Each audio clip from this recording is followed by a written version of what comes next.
Indian association of lawyers Uttar Pradesh का राज्य सम्मेलन पिछले दिनों जिला पंचायत हाल गाजीपुर में हुआ, जिसका उद्घाटन जस्टिस गोविंद माथुर, पूर्व chief justice high court Allahabad ने दीप जलाकर किया। इस अवसर पर जस्टिस श्री गोविंद माथुर को आईएएल उत्तर प्रदेश की तरफ से स्मृति चिन्ह देकर सम्मानित किया गया। आईएएल के राष्ट्रीय अध्यक्ष एवं पूर्व advocate general Punjab R S. Cheema, IAL के राष्ट्रीय सचिव अश्विनी बख्शी, झारखंड बार काउंसिल के सदस्य और आईएएल के सचिव ए.के. रशीदी, दिल्ली इकाई आईएएल के संयोजक मनु मृदुल, आईएएल के राष्ट्रीय महासचिव एवं उत्तर प्रदेश अध्यक्ष वाई.एस. लोहित सम्मेलन के मुख्य वक्ता थे। सभी को माला पहनाकर स्मृति चिन्ह देकर सम्मानित किया गया। स्वागत समिति के अध्यक्ष शिवशंकर सिन्हा थे। संचालन आयोजन समिति के अध्यक्ष अरुण कुमार सिंह ने किया। इस अवसर पर प्रदेश भर से आए प्रतिनिधि बहुत ही उत्साहित थे। सम्मेलन के दूसरे सत्र में 31 सदस्यों की प्रदेश कमेटी का चयन हुआ। वाई.एस. लोहित को अध्यक्ष, शरद नंदन ओझा, मंजू शास्त्री, राकेश राय, सुरेश चंद्र त्रिपाठी को उपाध्यक्ष, परमात्मा प्रसाद सिंह व सुजीत कुमार को महामंत्री, अरुण कुमार सिंह को संगठन मंत्री, अंबिका प्रसाद, निर्भय प्रताप सिंह, दीनानाथ त्रिपाठी, रणधीर सिंह सुमन को मंत्री की जिम्मेदारी दी गई तथा शिवानी मौर्य को ट्रेजरर चुना गया। सभी पदों का चुनाव आपसी सहमति के आधार पर हुआ। आईएएल के राष्ट्रीय अध्यक्ष आर.एस. चीमा ने गंभीर बातें करते हुए कहा कि हम धीरे धीरे पुलिस स्टेट की तरफ बढ़ते जा रहे हैं। जमानत को आज इतना सख्त बना दिया गया है, जो ब्रिटिश राज में भी ऐसा नहीं था। बेल पाने के लिए कई कई साल लग जाते हैं, जो संविधान के विपरीत है। किसी भी चौराहे पर खड़ा करके गोली मारकर उसे जाए ठहरा दिया जाता है। ये कैसी अजीब हालत है। सुने क्या कुछ कहा आर.एस. चीमा ने।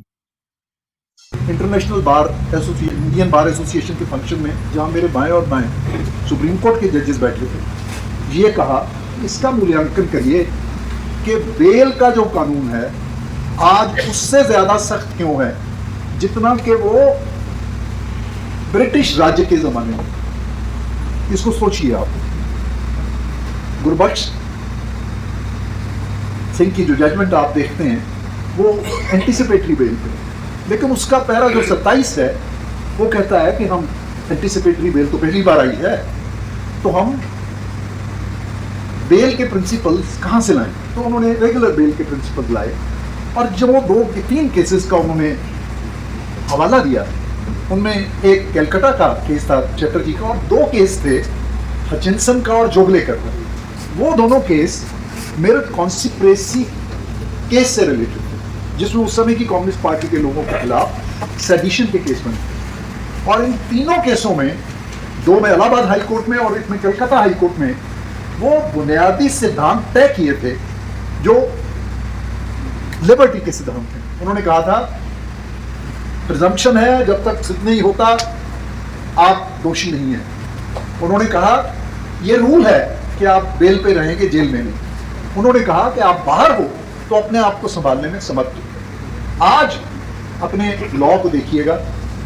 पीएमएलए में एक चार्टर्ड अकाउंटेंट एक ऐसे जुर्म में जिसमें 441 लग जाता है, 7 साल जिसकी सजा है, उसमें 4 साल, 5 साल, 6 साल अंदर होता है। ये जो ट्विन कंडीशंस हैं जो संविधान में टिक ही नहीं सकती, मैं हैरान हूं कैसे टिक रही हैं, जो ये कहती हैं 3 चीजें। ये मैंने सुप्रीम कोर्ट के जजेस की हाजिरी में कहा।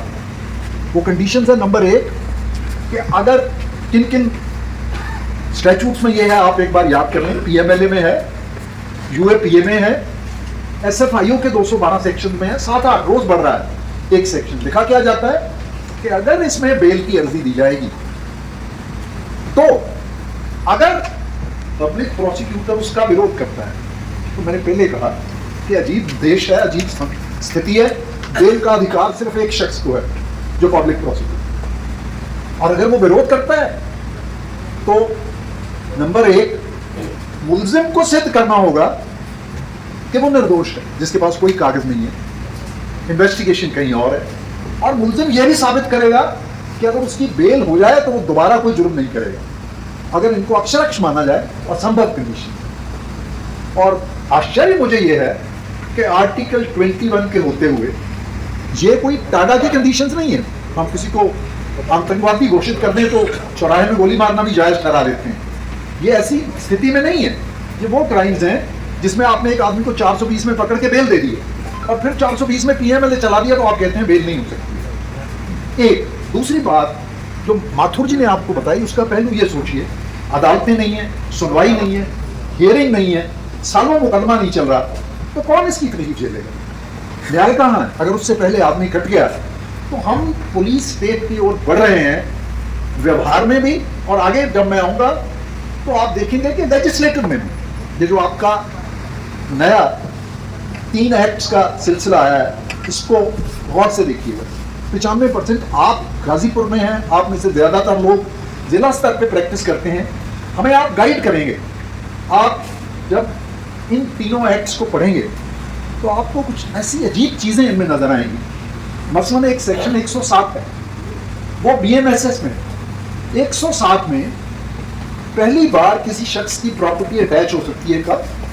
अगर किसी केस का रजिस्टर होके अनुसंधान हो रहा है और एसपी एक दरख्वास्त देते हैं कि ये प्रॉपर्टी लगता है कि अपराध से अर्जित की गई है, तो वो प्रॉपर्टी अटैच हो सकती है। ये नहीं लिखा हुआ कि चार्जशीट फाइल होगी, ये नहीं लिखा हुआ कि जिस शख्स की प्रॉपर्टी है जाहिर वो दोषी है कि नहीं, ये नहीं लिखा हुआ कि मुकदमा तय होने के बाद ये बात होगी। और फिर उसमें आगे है कि फिर उसको अटैच करने के बाद पार्टियों की सुनवाई होगी और उस प्रॉपर्टी को पक्का किया जाएगा और उसको वितरित किया जा सकता। और इस सारे का पूरे फुल ड्रेस ट्रायल से ताल्लुक नहीं है। ये पीएमएल के सेक्शन 8 से बहुत आगे चला गया। और ये 1944 वाले जो पहली बार आपको याद आ जाएगा क्रिमिनल अमेंडमेंट एक्ट, जिसमें उन्होंने प्रोसीजर्स ऑफ क्राइम को टच किया था। तो ये जो एक पुलिस स्टेट का कार्यपालिका की शक्ति को बढ़ाने का, न्यायपालिका के हाथ काटने का, एक नागरिक को ये सुरक्षाएं देने वाला माहौल है, इसमें आप लोग आज काम कर रहे हैं। और मैं समझता हूं कि हम लोगों से ज्यादा, ऊंची अदालतों के लोगों से ज्यादा आपके ऊपर ये रिस्पॉन्सिबिलिटी आएगी। हमें ये देखना पड़ेगा आम आदमी को, गरीब आदमी को इस तरह के माहौल में हम न्याय कैसे दे सकते हैं। इंडियन एसोसिएशन ऑफ लॉयर्स के राष्ट्रीय महामंत्री वाईएस लोहित ने कहा कि लोकतंत्र में विधान मंडलों में चुनी गई सरकार द्वारा कानून बनाने का अधिकार है।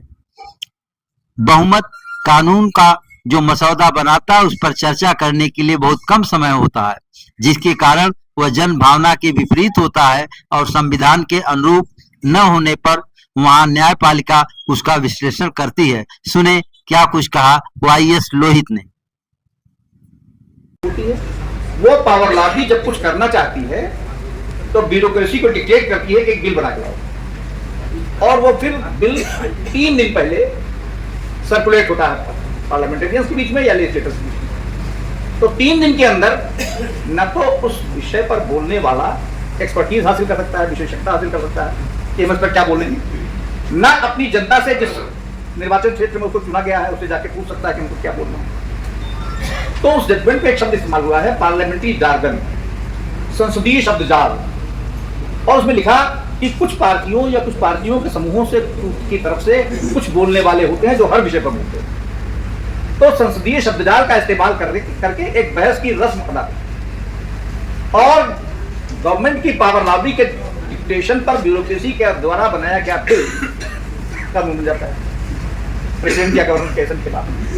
तो सुप्रीम कोर्ट ने फिर अपने से सवाल किया कि हमको क्या करना है,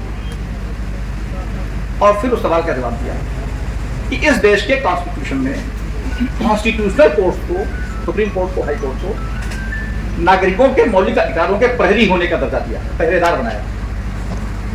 तो सुप्रीम कोर्ट ने कहा कि अगर कोई कानून या किसी कानून का कोई अंश अगर इन अधिकारों का हनन करता है तो हम दखल उस वक्त देंगे। ये 1990 का जजमेंट। आज तक it holds at good law. ये कंसर्न उस वक्त भी थे, लेकिन इस जजमेंट के आने के बाद ही पार्लियामेंट में सवाल उठा कि ये जुडिशियल एक्टिविज्म हो रहा है। न्यायिक सक्रियता।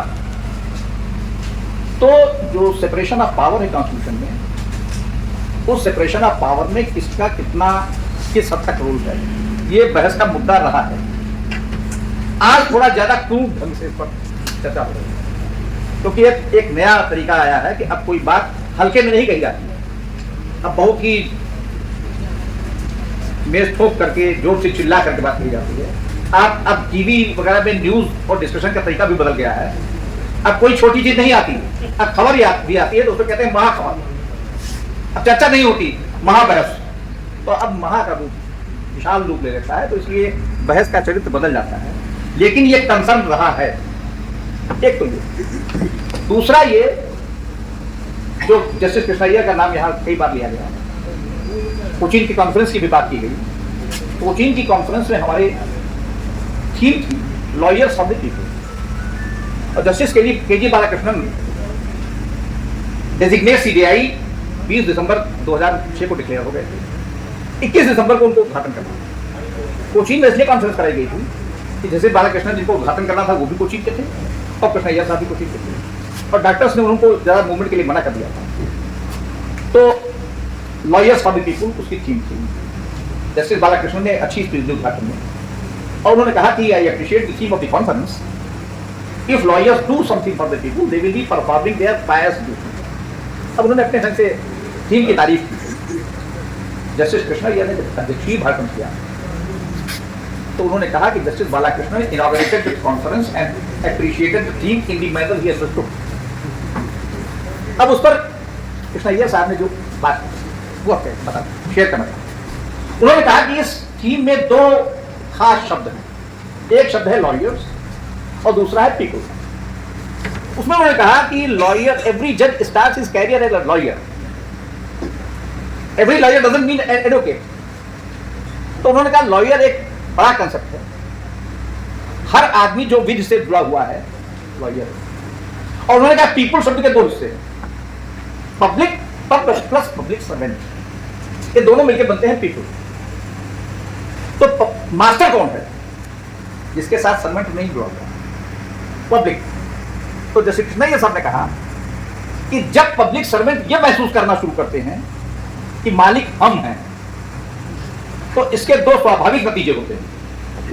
एक नतीजा ये होता है कि वो असली मालिक को इंसल्ट करने लगता, डिमीन करने लगता। क्यों? क्योंकि बिना असली मालिक को डिमीन के खुद मालिक हो नहीं सकता। और दूसरा क्या करता है, वो उसकी प्रॉपर्टी पर उसकी निगाह पड़ जाती है। उनका जैसे डोमेस्टिक सर्वेंट हो तो असली मालिक को इंसल्ट करेगा और प्रॉपर्टी को धीरे धीरे ग्रैब करेगा। तो उन्होंने कहा कि जब पब्लिक सर्वेंट ये समझता है कि मालिक हम हैं, तो असली पब्लिक को इंसल्ट करेगा, मालिक मास्टर को, और देश की प्रॉपर्टी को अपनी प्रॉपर्टी समझकर उसको स्कीज करना शुरू करेगा। उन्होंने कहा this is the natural culmination of the wrong concept. तो उन्होंने कहा कि if lawyers do something for the people it is not pious, it is a constitutional obligation. People के लिए कॉन्स्टिट्यूशनल ऑब्लिगेशन है, इट विल बी पब्लिक और public servant. अगर आप पब्लिक के लिए कुछ नहीं करते या पब्लिक के हितों के खिलाफ करते हैं तो आप अपनी संवैधानिक जिम्मेदारियों का निर्वहन नहीं करते बल्कि उसका उल्लंघन करते हैं। तो इस हद तक जस्टिस कृष्णैया ने उस थीम को इंटरप्रेट किया। अब वो थीम आज भी चल रही है। आज जो भी अपने बीच में जैसे माथुर ने या चीमा साहब ने जिक्र किया कि जनता वो किस जगह पर सिकोड़ी हुई है। अभी बहुमत के लोकतंत्र ये तमाम बातें आई, उस पर यहाँ व्याख्या करने का वो नहीं है, लेकिन उसको अप्रिशिएट करते हुए मैं कहना चाहता हूँ कि भारत के लोकतंत्र की का पूरे दुनिया में सम्मान है और भारत की सुप्रीम कोर्ट के जजमेंट पूरी दुनिया में कोर्ट किए जाते हैं, इसलिए कि यहाँ के संविधान विशद संविधान है और हर चीज को डील करता है। एक बार मैंने कहा था कि दरअसल जो लोग अंग्रेजों की न्याय व्यवस्था से बहुत प्रभावित थे, उनके लिए न्याय जरूरी नहीं था, क्योंकि अंग्रेजों के लिए भी न्याय जरूरी नहीं था। वो कहते थे कि ये जरूरी नहीं है कि न्याय हो, जनता को लगना चाहिए कि न्याय की प्रक्रिया चल रही है, तो उनके लिए प्रक्रिया महत्वपूर्ण था। जैसे आज भी बहुत लोग हैं, जब एप्लीकेशन जाएगी तो उससे दिखेगा इसमें एफिडेविट कहाँ है, वेरिफिकेशन कैसे हो, कहाँ दस्तखत किया, ये किया वो किया, कंटेंट से मतलब थोड़ा सा दूर हुआ। लेकिन जब देश आजाद हो गया और संविधान बन गया तो संविधान में न्याय को परिभाषित तो नहीं किया गया, कहीं न्याय की परिभाषा नहीं दी गई। न्याय को वकीलों और जजों की बुद्धिमत्ता पर छोड़ दिया, कानून परिभाषित किया गया आर्टिकल 30। लेकिन संविधान की प्रस्तावना में न्याय शब्द आया, और किस किस तरह का न्याय होगा वो भी शब्द आया, वो भी दिया गया, आर्थिक न्याय, सामाजिक न्याय, अनैतिक न्याय। और आर्टिकल 142 में कहा गया पूर्ण न्याय, कंप्लीट जस्टिस। तो इस संविधान के हिसाब से न्याय उद्देश्य हो गया और पूर्ण लक्ष्य हो गया पूर्ण न्याय। तो इसलिए अब सिर्फ ये मामला प्रक्रिया का नहीं है। तो आजकल कोशिश की जा रही है तमाम चीजों को प्रक्रियाओं में उलझाने की, और तमाम चीजों को ऐसी बहसों में उलझाने की, या तो अवांछित हैं या असली उद्देश्य से जनता का ध्यान बच जाए। और यहाँ पर तो सब न्याय जगत से जुड़े हुए लोग हैं, चाहे अधिवक्ता हो चाहे जजेस हो।